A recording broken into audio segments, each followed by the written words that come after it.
Doon nga. Napangiti si Arrow. Sinabing ito ay magandang pagkakataon upang subukin ang sarili. Lubos na nagulat ang kanyang mga kasamahan habang ginamit ni Arrow ang parehong divine step technique upang lapitan ang kalaban at magpatuloy sa pag-atake. Binigyan ito ng sunod-sunod na hampas ng espada na lahat ay nagalag.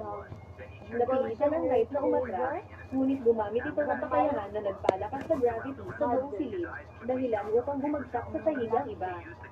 Ngunit si Arrow ay nanatiling nakatayo ng matatag dahil nasanay na siya sa ganitong sitwasyon noong bata pa siya. Nang siya ay nagsasanay laban sa kanyang ina, ginamit niya noon ang lahat ng lakas upang manatiling nakatayo, ngunit kapag umatake na ang kanyang ina, wala siyang magawa.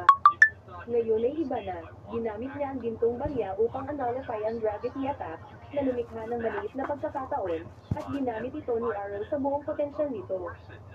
Sa pamamagitan ng isa sa pinakamalakas niyang kakayahan na tinatawag na Infinite Break, na Knight matapos ang atake, ikinagulat ng lahat ng nasa silid.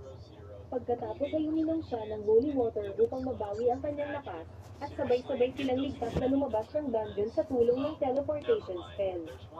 Pagbalik nila sa bar, muling nagiinom si Rod nang marinig niya ang tatlong kabataang nag-uusap tungkol sa kung paano nila niloko at itinahamak ang mga bagong miyembro ng Dragon Fan Guild sa isang katibong at malamang ay hindi na sila makakabalik. Nilapitan sila ni Rod at sinira ang mesa gamit ang isang malakas na suntok, sabay sigaw na sabihin nila ang lahat ng kanilang nalalaman, ngunit bigla siyang pinigilan ni George na tinawag siyang lasenggong walang silbi.